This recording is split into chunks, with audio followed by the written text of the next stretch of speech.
All right, so we're here with Mike, one of the founders of Galaxy Brewery, and Mike has poured us up something special today. So we have our flight that we're going to try.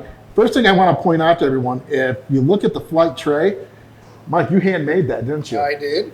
And is there a reason, like, to the design?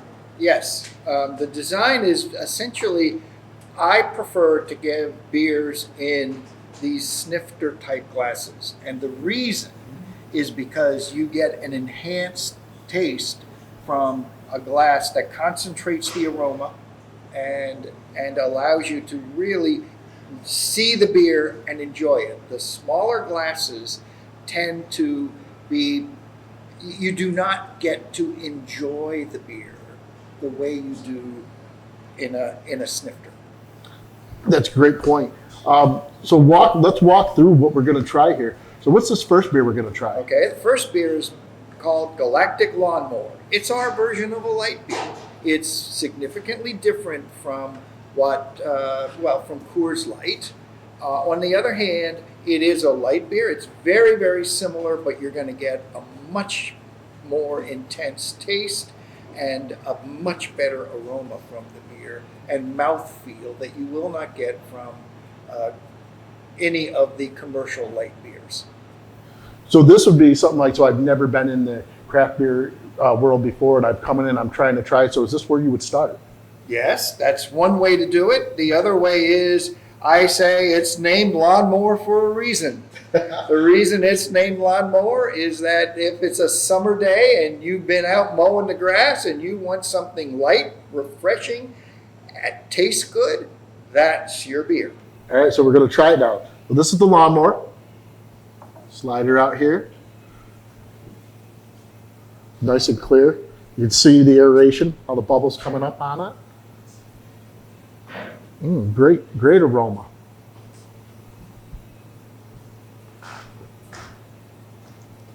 Now that is way better than any Coors Light beer I've ever had. So, we probably shouldn't say Coors Light. Right. Any light beer. Any commercial light beer I've ever had, that is not even. This is way above that. It's very clean. It's very light. It's very light. It's refreshing. Absolutely, very refreshing, and the cleansing of the mouth palate is definitely, like you just said, it's very cleansing. I love the name Lawnmower. This would be something that you would definitely enjoy on a summer day. So that's awesome. That's the Lawnmower. Our next beer is called St. Stuzin. We won a silver medal at the World Beer Cup in 2014 for this beer. It's named after my wife, and it is a Belgian blonde. Because it's Belgian, the yeast will give you characteristics of plum and spice and a touch of funkiness. But it's a light, refreshing beer, but very, very different from Lawnmower. So is this going to have a little more hoppiness to it? No, the Belgians tend not to have a lot of hops in their beers. They derive most of their flavor compounds from the yeast. Awesome. Can't wait to try it. Again, the aeration. I can see the aeration coming up through the bottom. Even with the clouds. All right, try her out.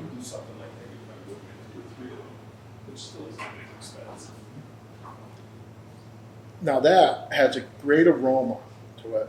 And it's funny you say plum. It's you can definitely taste that hint there. But the flavor is like dead on to the aroma of this one. Yes. Like it's amazing how married it is to it. That's a very, very unique flavor and taste. It's excellent. It still feels very light, very clean and crisp. And yet has that complexity that is very classic to the Belgian beers. Absolutely. Okay, Mike, what's our next flavor? The next beer in the series is Andromeda IPA. If you live in the Binghamton area, you know Andromeda. It is a classic East Coast style IPA. IPA means India Pale Ale. This beer was designed specifically by Seth, my son, because we didn't like the real bitter West Coast style IPAs. This is what we call an East Coast style. The focus is on the flavor and aroma of the hop, but still has some bitterness and is a clear beer. We use a combination of Simcoe and Citra hops in this beer, so it has this kind of tropical fruit and citrus taste. Now, when we're talking East Coast, New England IPA, it's the same thing, correct? No, East Coast and New England are different.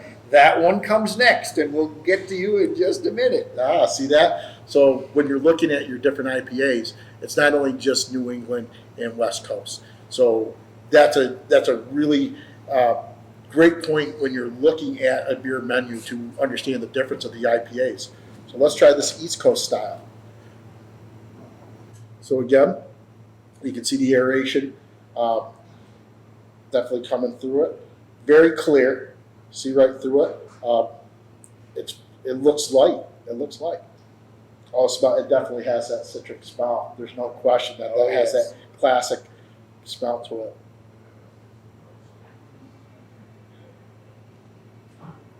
Love the hoppiness to it. It's not overpowering. It's a very balanced IPA.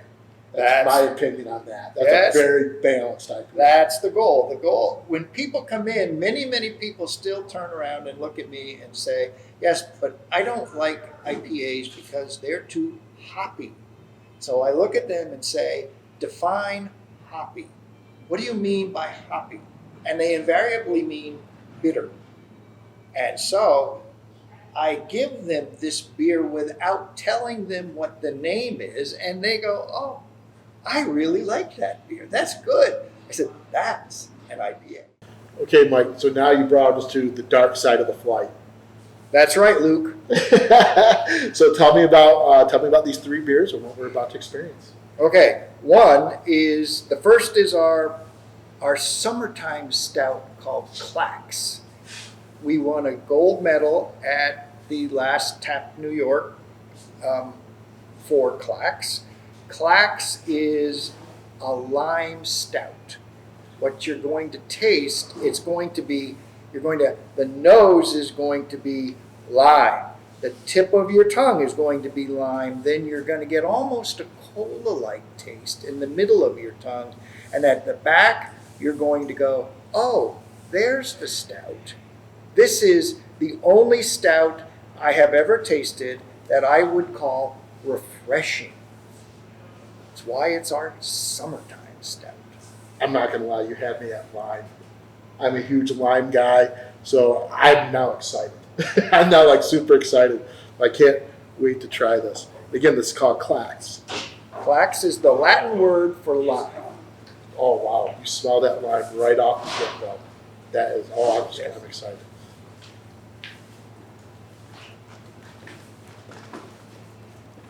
That's a perfect analogy in how it comes across to right off the get-go. You taste that little bit of lime there right off, and it's not an overpowering. Again, I go back to that word balance, but this is for someone who I would probably say who isn't a traditional stout person. This is a great way to get into it, I would think. Yes, but we always like to have a dark beer in the summertime, and this just fits the bill. It's refreshing. When was the last time you had a refreshing stout?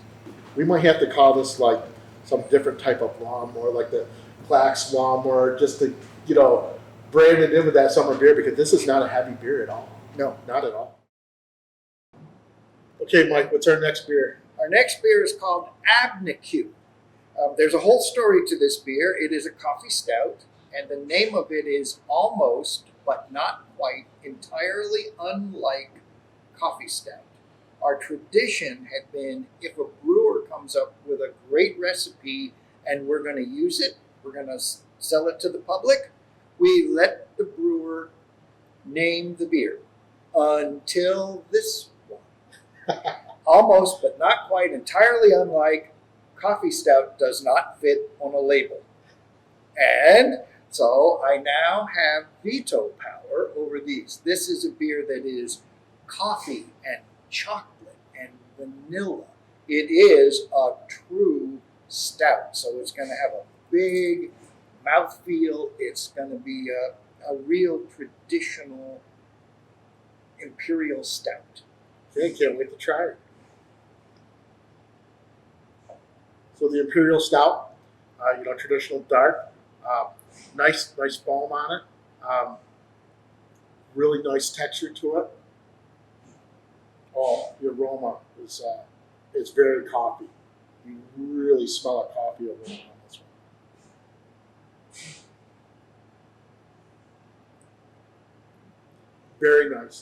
Very nice coffee, chocolate balance. You do taste that hint of vanilla in there. Again, I keep going back to the word balance here. It's a really nice balance. I like this because it does have a little thickness to it, but not an overpowering by any means. Really nice. And I gotta be honest, I love the name. I love how the name came about. Okay, Mike, and there's an extra treat here. Yes. Tell us about this one. This one is called Ghosts of Christmas. When we opened in August of 2013, we did not have a Christmas beer that year. We were busy making all of our other beers and trying to keep up. So after Christmas, I went to Seth and said, we have got to have a Christmas beer next year. And he looked at me and said, give me a recipe. I was kind of famous as a home brewer for coming up with classic Belgian Christmas beers. So I started in. It's a dark beer. It's a little bit sweeter because it's a Belgian. It has raisins and honey in it. It has a surprise in it as well, in that the ghost really means ghost. It has a haunting of ghost pepper. I was a little afraid you were going to say ghost pepper, but everything else just sounds amazing, and I love peppers too. But I can't wait. So this is your Christmas beer. Yes, Ghosts of Christmas. Again, it's a stout. Very similar textures to the other ones. When you smell it, you do smell coffee in it. But yeah, I can't tell if that's quite the pepper I smell or not.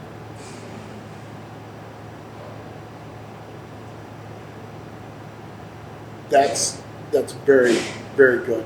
Like you said, it's got your traditional stout flavors to it. Texture-wise on it, I'd say it does kind of have that little raisin type of hint to it. You do taste the differences without a doubt. Holiday must. It's a holiday must. Well, it is a winter warmer, and when I was really serious about the haunting of the pepper.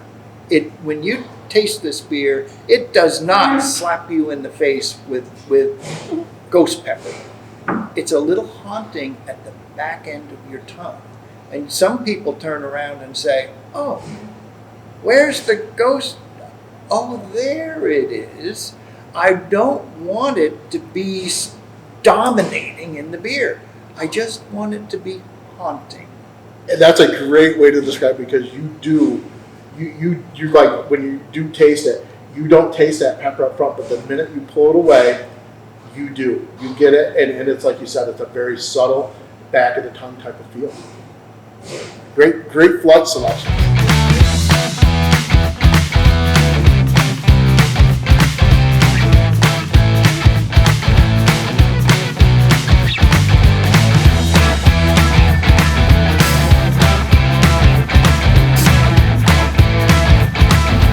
Okay, so now we've had both flights. We've had the light side and the dark side. I'm gonna pick out the three that I like the most. And again, I want everyone to just keep in mind, I've been drinking craft beer for quite some time, so I tend to like the more hoppy flavors in the traditional craft beer styles. So hands down, my go-to, always been my go-to anytime I've been here at Galaxy, without a doubt, it's gotta be the Andromeda. If you haven't had Andromeda and you live in the Southern Tier area, I don't know where you've been, but you gotta definitely come down. I gotta be honest, for the dark side, the lime won me over. So Clax, there's no question. Clax is it's a unique flavor that I have not experienced anyplace else. The lime just does me in. And I got to tell you, the darks were a very close, very, very tough one. And honestly, I'm going to say balance alone, New England IPA. This is the one, this is the must have. So now I'm going to pose this challenge to everyone out there in the Beer Drop Club world. Come down to Galaxy. I want you to try your flight, and I want to know what your top 3 are. What are the 3 flavors that are your must-try flavors down here? Tell me what you think. Let's post it online. Let's see what the world out there likes. So guys, whether you're on the light side or the dark side of this Galaxy, this place has got a beer for you. I'm Brian, that was Galaxy Brewing Company, and this has been your Brewer Spotlight. See you on the next drop.